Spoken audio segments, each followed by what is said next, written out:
Baik, Assalamualaikum warahmatullahi wabarakatuh. Selamat bertemu kembali. Kali ini adalah kuliah perdana asinkronus untuk mata kuliah teori medan klasik. Ini adalah kuliah rekaman yang juga mendampingi kuliah sinkronus. Kuliah rekaman ini seperti yang disepakati bersama akan diupload secara berkala. Di kuliah rekaman ini, mohon maaf saya harus tidak menampilkan kamera. Bukan apa-apa karena setelah saya cek kalau dengan menampilkan kamera ini videonya menjadi lebih berat dan kursor pen tablet saya menjadi agak sulit diatur. Jadi demi untuk kelancaran penyampaian materi perkuliahan, maka saya mematikan kamera saya sehingga kita hanya terfokus ke whiteboard. Baik, di kuliah sebelumnya kita sudah sampai ke, kalau saya boleh mereview, ya, kita sudah sampai ke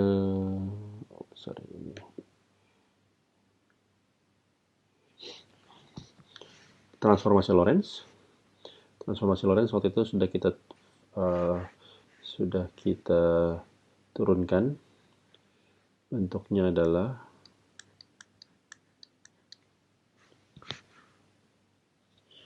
T aksen, atau mungkin kita tulis dalam bentuk ini ya. Kita akan tulis dalam bentuk tulisan bentuknya lebih compact, yaitu apa yang saya gunakan sebagai X0. Di sini X0 adalah gamma X1 min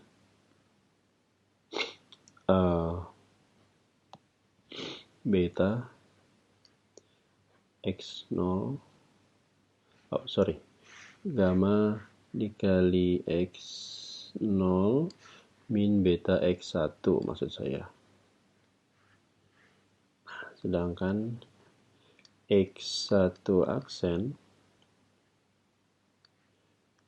adalah gamma X1 min beta X0.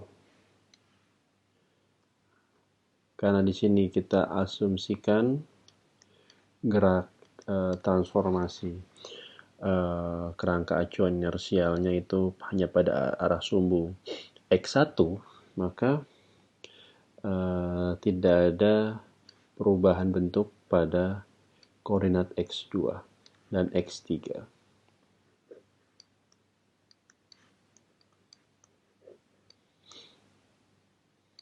Ini kita namakan sebagai transformasi Lorentz.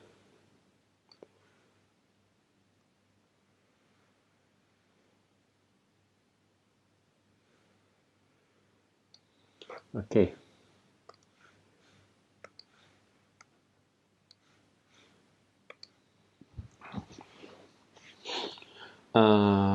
Perlu saya definisikan di sini bahwa X0 itu didefinisikan sebagai C dikali T. Ya. XI ini I di sini 1 2 3 ya. Ini adalah X, Y, Z. Jadi X1 adalah X, X2 adalah Y, X3 itu artinya Z. Dan beta, gamma adalah faktor Lorentz seperakar 1 min V kuadrat per C kuadrat. Beta adalah V per C. Oke, ini yang sudah kita dapatkan terakhir, ya. Dan Anda, saya asumsikan sudah membuktikan, ini PR pertama, bahwa dengan transformasi Lorentz ini kita bisa temukan suatu besaran yang invarian atau suatu besaran panjang yang invarian yang tentunya bentuknya itu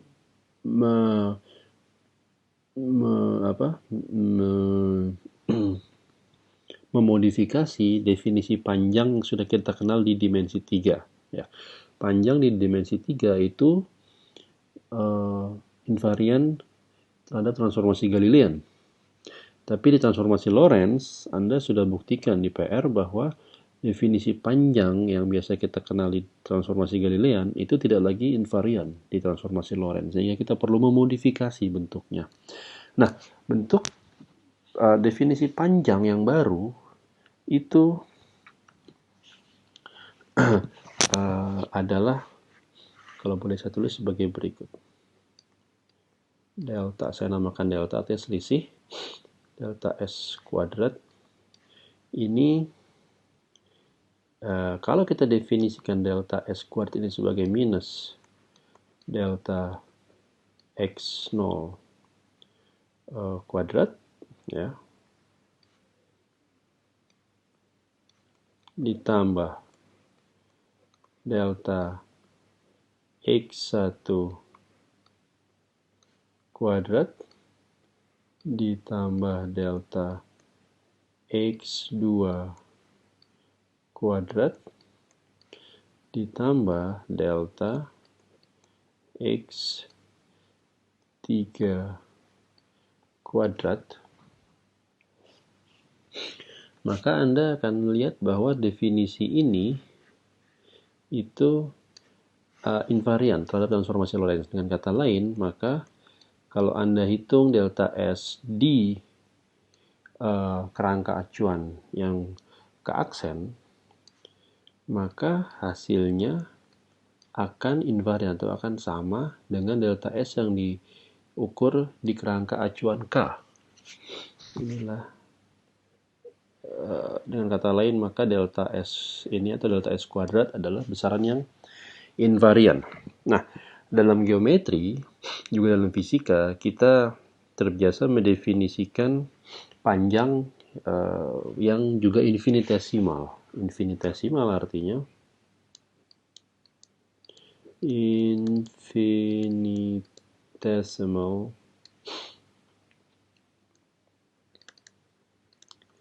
artinya kita mengambil limit delta L. Kita mengambil limit selisih antar dua titik dalam ruang waktu, ya. Di sini Anda lihat bahwa delta X1, delta X2, delta X3 kuadrat masing-masingnya ini kan adalah jarak dalam ruang, ya. Nah, kita punya tambahan satu lagi, ya. Ini adalah bisa kita katakan dalam tanda kutip jarak dalam waktu, meskipun tandanya di sini minus, ya. Jadi dengan kata lain, maka panjang ini bukan lagi panjang ruang, tapi merupakan panjang ruang waktu.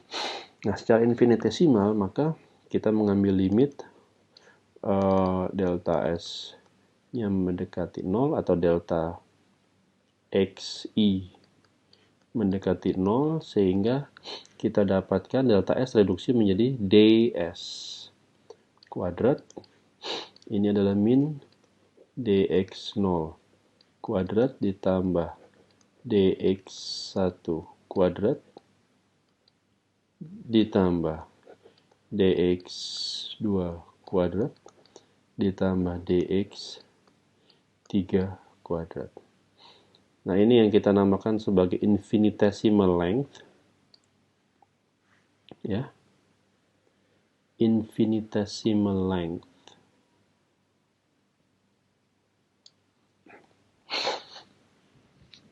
Dan infinitesimal length ini invariant under Lorentz transformation.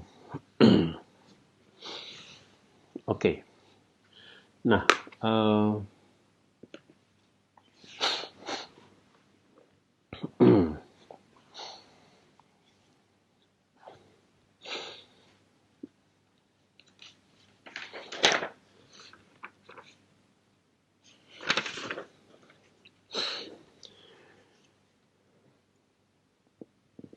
secara ekivalen juga kita bisa menulis tadi ya.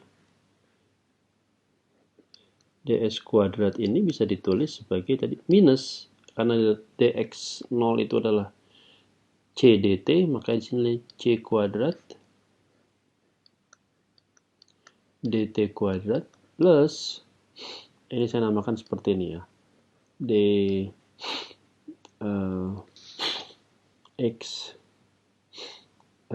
i kuadrat.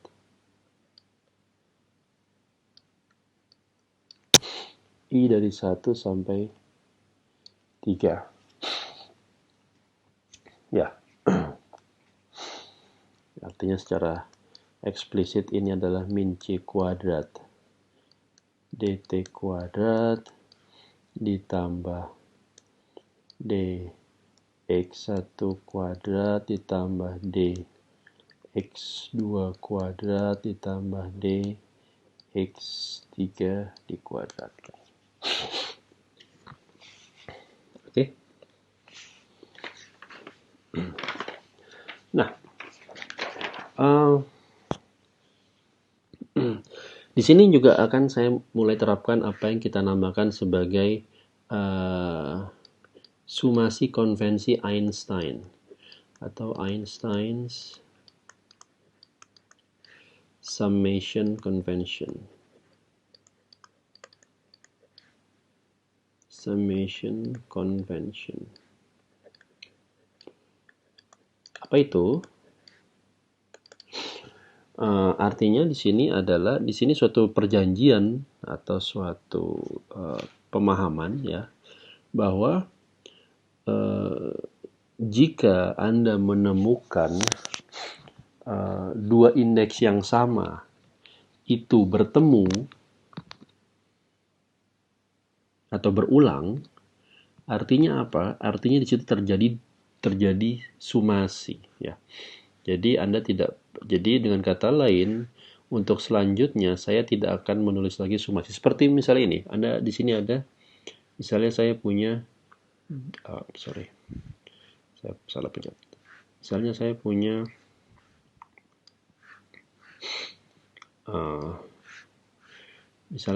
bentuk seperti tadi, atau seperti ini misalnya ya. dxi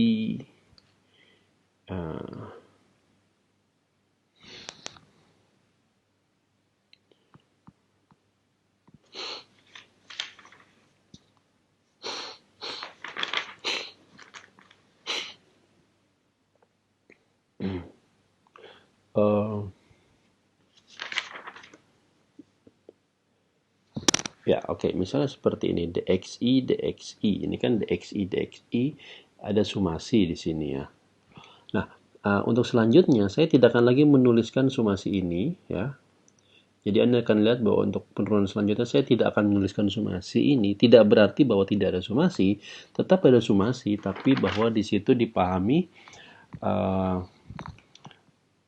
bahwa ada penjumlahan, ada sumasi ya. Jadi kalau Anda menulis dxi gitu ya, sini dxi, di sini itu tanpa harus saya tulis sumasi gitu ya, meskipun memang ada sumasi, tapi saya tidak akan lagi menulis sumasi, itu sudah dipahami bahwa ini berjalan ya. Jadi ini sama seperti di kuliah FISMAT, mungkin saya pernah membahas ya, kalau di FISMAT ini sudah ada penjumlahan dan sumasi. Ini adalah artinya I-nya di sini indeks yang saya maksudkan, indeks ini berulang, artinya di sini I juga. Maka ini artinya adalah Anda jumlahkan, Anda jalankan penjumlahannya. dx1, ya kan? Ditambah dx2 sampai berapa? Ya sampai jumlah dimensinya. ditambah dx3 dx3. Tadi kan kita lihat bahwa dimensi I itu kan 3 ya. I itu bisa berjalan dari 1, 2, sampai 3. Ya berarti kalau gitu, kalau ada sumasi I berulang, ya berarti kita jalankan sampai 3, dari 1 sampai 3. Itu maksudnya. Ini yang dimaksud dengan Einstein summation convention. Oke. Nah, kembali ke sini, ke transformasi Lorentz. Kalau Anda perhatikan, saya bisa menuliskan 4 persamaan ini, 4 persamaan yang bentuk transformasi Lorentz ini sebagai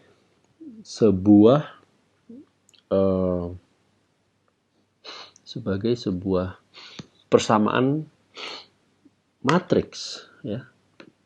Anda bisa lihat, saya bisa menggambarkan matriksnya seperti ini. Saya taruh sini matriks saya.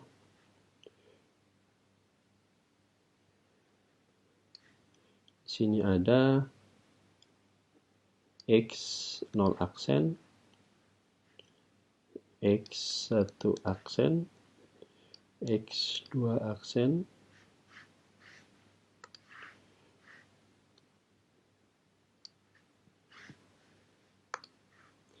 dan di sini ada X3 aksen. Ini adalah matriks kolom, ya.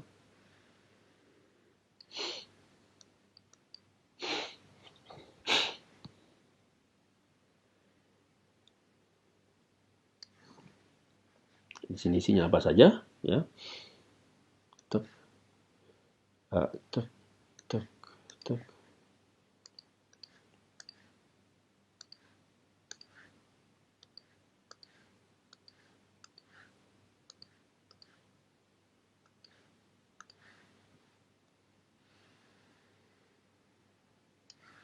Nah, di sini,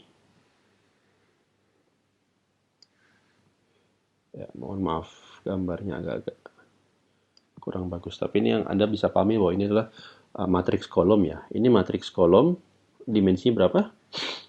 4 kali 1, ya. 4 baris, 1 kolom. 4 kali 1. Ini juga matriks kolom. Isinya apa? Ya, ini isinya adalah matriks yang tidak aksen. X0, X1, X2, X3. Dimensinya berapa? Sama, 4 kali 1.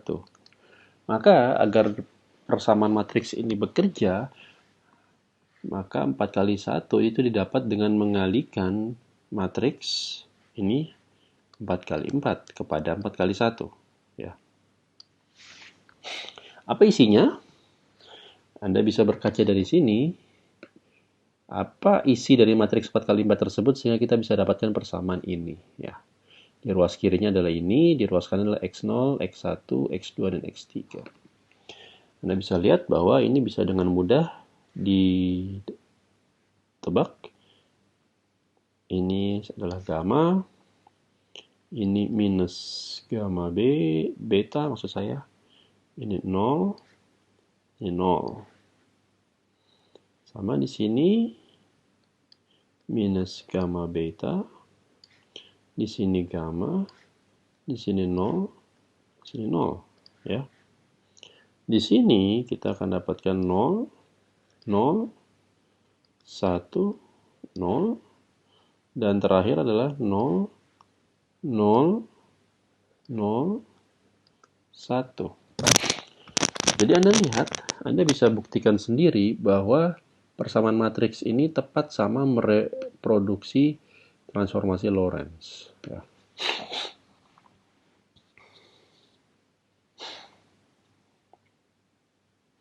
Nah, kalau Anda perhatikan, saya pindahkan ke atas dulu. Kalau Anda perhatikan, bentuk persamaan matriks ini, itu bisa saya tulis, saya sederhanakan lagi dalam bentuk yang lebih compact. Di ruas kiri, ini dapat saya tulis seperti ini. X mu aksen. Apa itu mu nanti saya jelaskan. Di matriks kolom ruas kanan itu juga dapat saya tulis sebagai x new ya. Maka matriks 4x4 di sini dapat saya simbolkan dengan suatu lambang, katakanlah lambangnya adalah lambda besar mu new. Nah, ini mu, ini new ya. Nah, Anda lihat bahwa lambda mu new ini adalah matriks apa yang kita namakan sebagai Lorentz transformation matrix. Ini apa yang kita namakan sebagai Lorentz transformation matrix.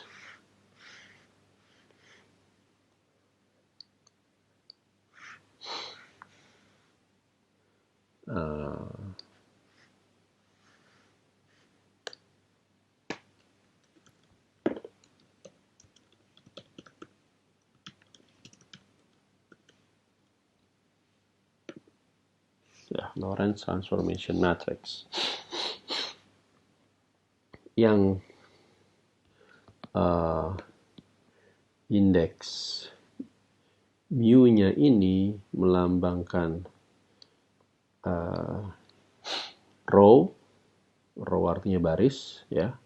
Ini melabel nomor baris, yang new ini melabel kolom atau nomor kolom.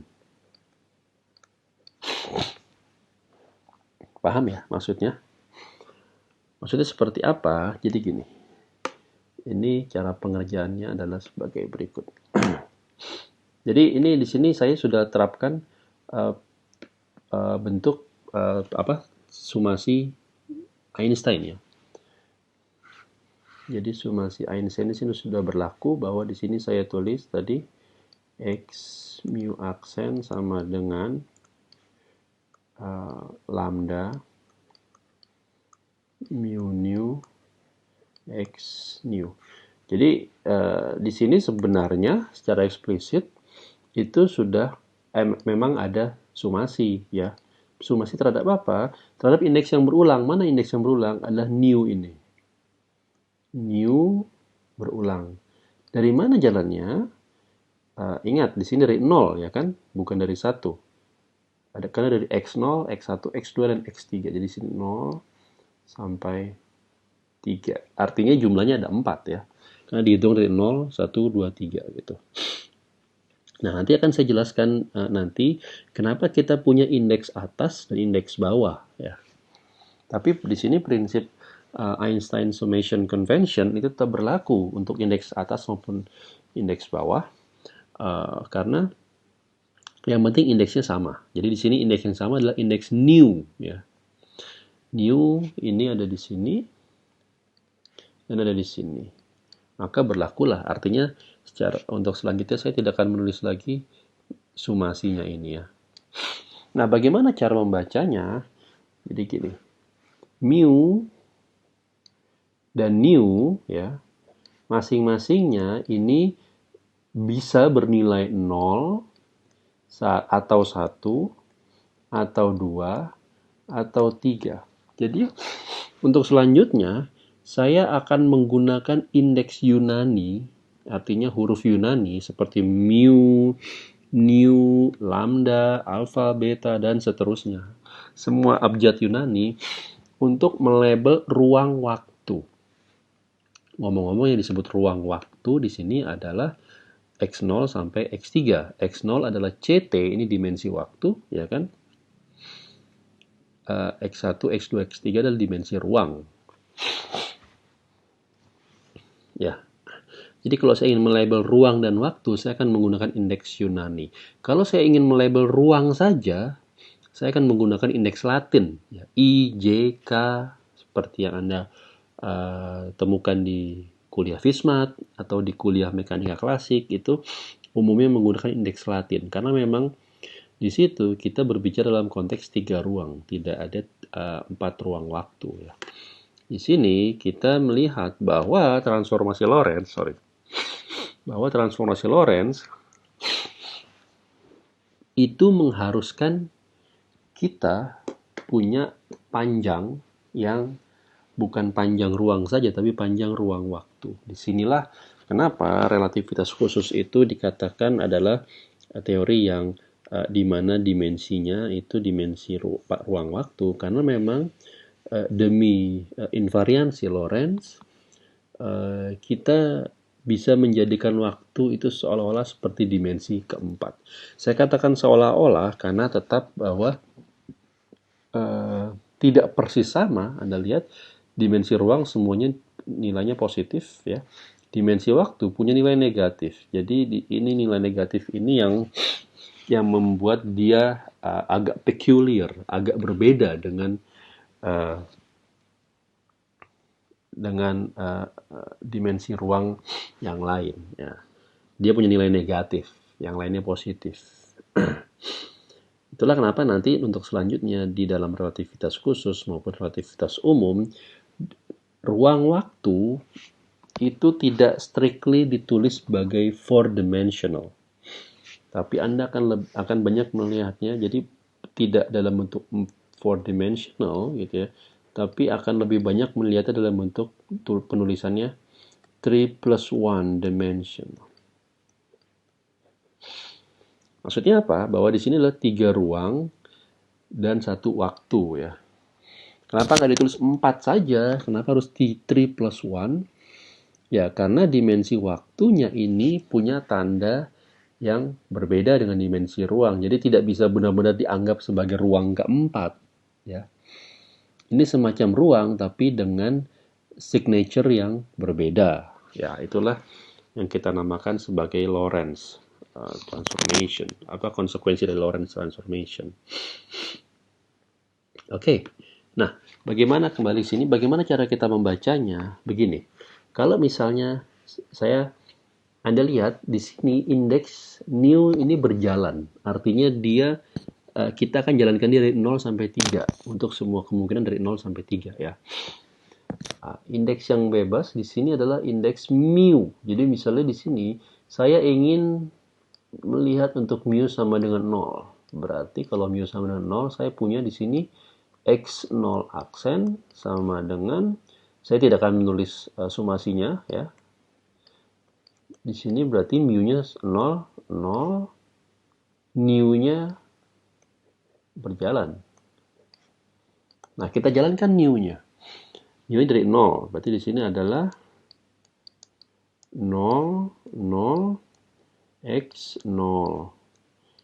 Lalu new 1 saya tulis 0, 1, x 1 ditambah 0, new-nya 2 sekarang, 2, x 2, dan terakhir new-nya 3.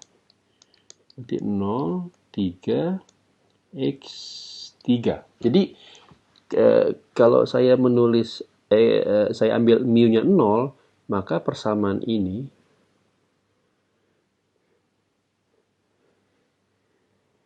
akan terekspansikan seperti ini. Oke. Nah, apa itu lambda 00? Ya, kita lihat ke matriksnya. Nah, mu indeks atas ini kan melabel baris. Indeks mu ini melabel kolom. Baris itu yang mana? Baris itu yang ini. Ini yang namanya row ya. Row. Ini berarti, nah kita karena di sini indeks dari 0 sampai 3, maka saya akan menamakan ini baris ke 0 ya, bukan baris pertama ya. Meskipun ya sejatinya dia baris pertama. Tapi saya akan menyamakan saja dengan nama dengan indeksnya biar nggak rancu ya. Ini baris ke 0. Ini baris ke 0, ini baris ke 1, baris kedua, baris ketiga ya. Sedangkan kolom itu yang ini ya. Ini kolom pertama ya, ini kolom. kolom pertama, kolom kedua, kolom ke-0 maksud saya. Jadi kita sama juga, ini kolom ke-0, kolom ke-1, kolom kedua, kolom ketiga, ya. Paham ya? Maka dengan demikian, di sini kalau Anda lihat X00 ini apa?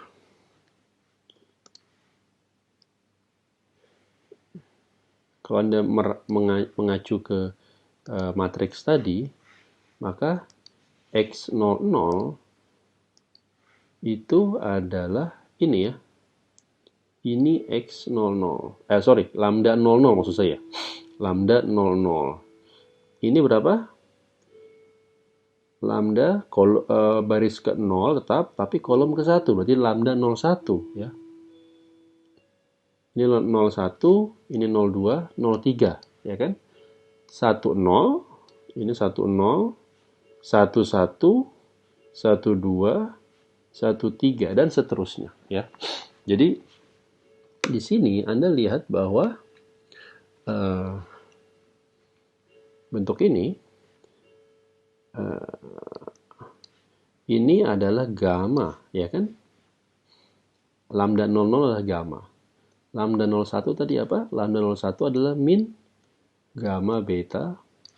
Lambda 02 itu tadi adalah 0. Lambda 03 adalah 0 juga. Jadi dengan kata lain, X0 aksen itu adalah gamma, karena mengandung gamma dua-duanya saya bisa tulis ini adalah, saya buka kurung, X0 minus beta X1, ya kan? Nah, Anda lihat ini kan tiada lain daripada persamaan pertama dari transformasi Lorentz. Jadi sebenarnya X0 aksen ya isinya transformasi Lorentz yang tadi sudah kita turunkan ya. Sama juga untuk misalnya saya ambil mu sama dengan 1. Maka di sini adalah X1 aksen, di sini berarti lambda 1 nu.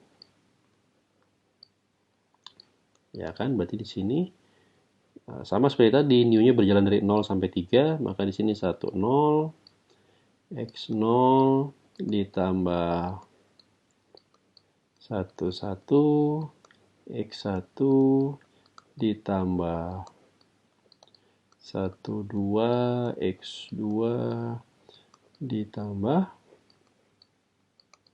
1 3, X3, ya kan? Ya, ini kalau Anda cek sendiri, Anda akan mendapatkan bahwa dengan mudah Anda lihat bahwa 1 0 itu apa tadi? 1 0, 1 0 berarti minus gamma beta ya. Ini adalah min gamma beta. 1 1 tadi adalah gamma ya. 1 2 ini 0. 3 ini 0. Dengan kata lain, ini X1 aksen tiada lain daripada gamma X1 dikurang beta X0. Ya, ini kan adalah persamaan dua dari transformasi Lorentz. Dan selanjutnya Anda bisa cek untuk yang mu-nya sama dengan 2 dan mu-nya sama dengan 3, itu semua akan mereproduksi bentuk ini. Jadi artinya 4 transformasi Lorentz ini dapat kita tulis dalam bentuk notasi yang kompak jadi satu persamaan saja ini. Anda lihat ini adalah persamaan tensor. Saya akan membahas nanti tensor seperti apa ya. Oke.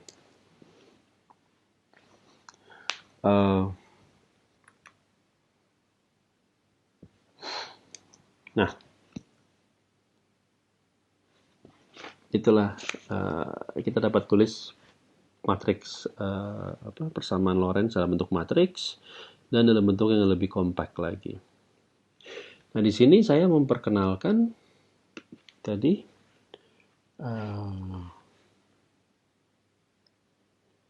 X mu, ya ada suatu X dengan indeks di atas. Ya sama seperti tadi indeks di atas, cuman indeksnya sekarang saya generalisir menjadi indeksnya indeks Yunani ya. Ini kan isinya adalah mu ini bisa dari 0, 1, 2 atau 3 atau dengan kata lain maka x mu ini isinya adalah x0, x1, x2 dan x3. Ya, ini isinya x mu ya. Nah, ini adalah apa yang kita namakan apa?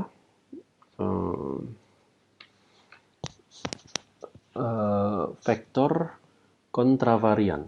Ya, ini vektor posisi kontravarian. Ini yang saya namakan kontra. Nanti saya akan elaborasi lebih jauh apa itu kontravarian vektor. Tapi untuk sementara di sini adalah vektor posisi kontravarian. Saya tulis seperti ini ya. Kontravarian vektor. Untuk memudahkan Anda bisa mengingatnya bahwa kontravarian itu indeksnya di atas. Meskipun nanti akan ada definisi yang lebih precise, yang lebih mathematical, apa itu definisi kontravarian vektor. Nah, sekarang saya juga bisa mendefinisikan suatu vektor posisi yang mirip, serupa, tapi indeksnya di bawah. X mu bawah. Ini X mu atas, ini X mu bawah. Oke? Nah, X mu bawah ini isinya apa? Ya sama. Mu-nya kan bisa berjalan dari 0 sampai 3, maka ini X0 bawah, X1 bawah, X2 bawah, X3 bawah. Oke. Nah, bedanya apa dengan yang indeks yang di atas? Nah, bedanya, jadi X mu bawah ini kita definisikan sedemikian rupa. Ini definisi ya. Jadi saya definisikan aja. Definisinya adalah bahwa ini X mu bawah itu sama dengan X mu atas, kecuali pada komponen ke X0-nya.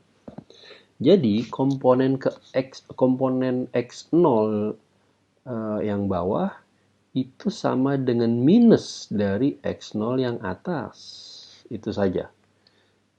Jadi ini dua jenis vektor yang berbeda ya. X0 bawah itu sama dengan minus X0 atas. Nah, X1 bawah itu sama dengan X1 atas, X2 bawah sama dengan X2 atas, X3 bawah sama dengan X3 atas. Jadi yang berbeda hanyalah komponen waktunya saja. Komponen ruangnya sama ya. Komponen waktu itu istilahnya komponen temporal. Tempo itu waktu ya. Komponen ruang itu istilahnya komponen spasial ya. Space itu ruang. Nah, bentuk vektor seperti ini, vektor posisi seperti ini kita namakan vektor kovarian. Jadi ada kontravarian, ada kovarian. Nah, untuk memudahkan Anda sekarang, Anda bisa mengingatnya bahwa kovarian itu berarti indeksnya di bawah. Ya, ini kontravarian, indeksnya di atas. Ini kovarian, indeksnya di bawah. Oke, sekarang pertanyaannya adalah kenapa saya harus susah-susah mendefinisikan dua jenis vektor ya? Dan kalau Anda perhatikan, dua jenis vektor ini hanya muncul ketika kita punya dimensi ruang dan waktu. Ya. Pada dimensi ruang 3 dimensi, tidak ada muncul dua vektor seperti ini. Kenapa? Karena vektor kontravarian dan vektor kovarian ini hanya berbeda di komponen ke-0 atau komponen waktunya. Itulah kenapa kita tidak pernah mendefinisikan dua vektor kontravarian maupun kovarian kalau membahas dimensi 3, karena keduanya ekivalen, sama, setara, tidak ada perbedaan. Perbedaan baru muncul ketika kita berbicara dimensi waktu. Ya. Nah, pertanyaan adalah kenapa kita butuh mendefinisikan dua jenis vektor seperti ini, gitu. Iyalah, karena uh, kalau Anda lihat uh, dx ini,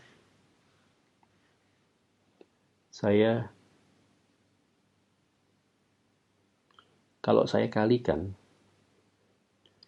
x mu atas dengan x mu bawah, gitu ya. Nah, ini sama seperti tadi ya.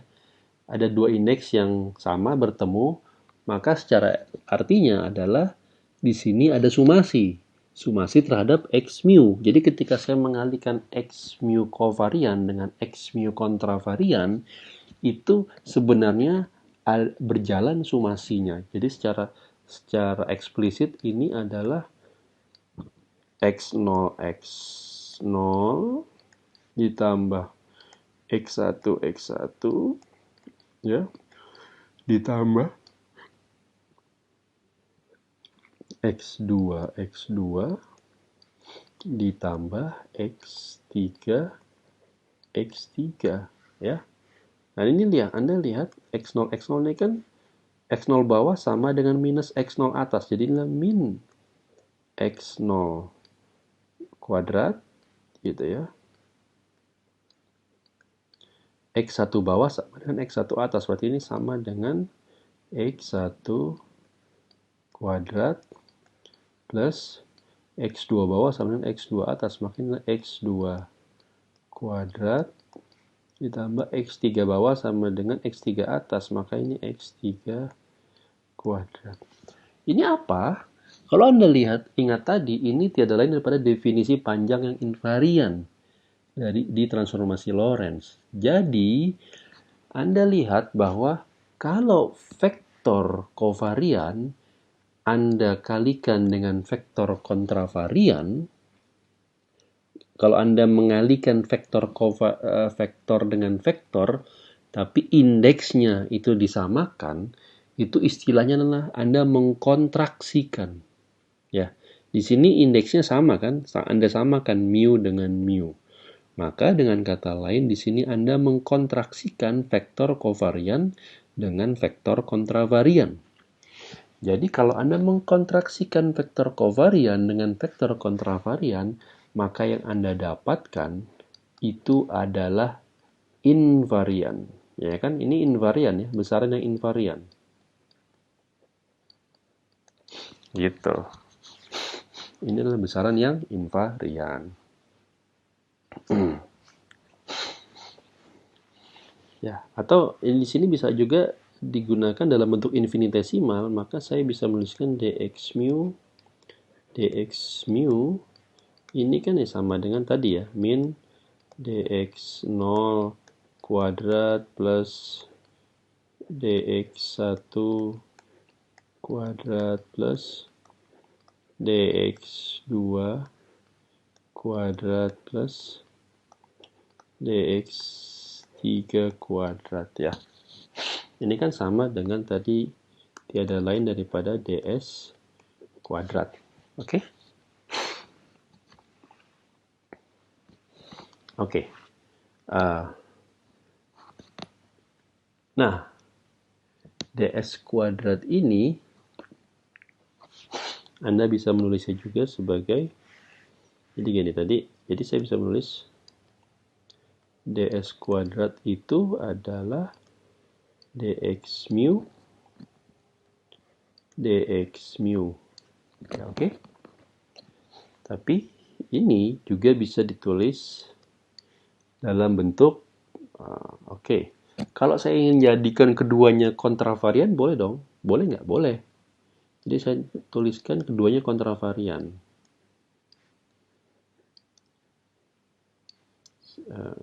Ini mu, saya akan gunakan ini indeks lain. Ini new. Konsekuensinya adalah saya harus mengkontraksikan dua indeks kontravarian ini dengan dua indeks yang kovarian. Jadi di sini saya berikan suatu besaran yang punya dua indeks. Mu, nu, ya. Besaran ini adalah apa yang kita namakan sebagai tensor metrik. Ada istilah tensor, nanti saya akan jelaskan apa itu tensor. Sini saya kasih nama dulu. Ini adalah apa yang orang namakan metrik tensor atau tensor metrik bahasa Indonesianya.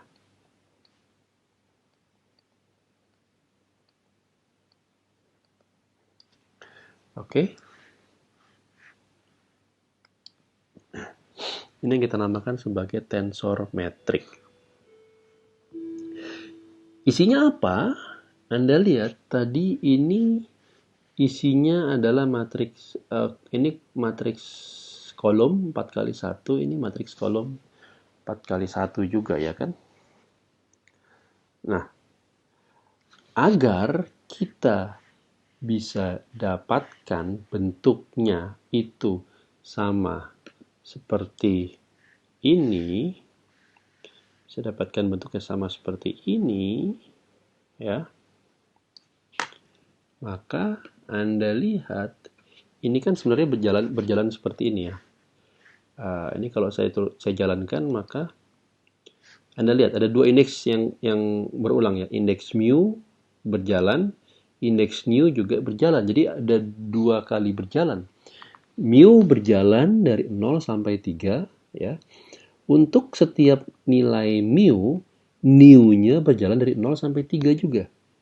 Ya. Artinya apa? Ada berapa suku total? Kalau saya tuliskan secara eksplisit sumasi ini. Ada 16 suku, ya.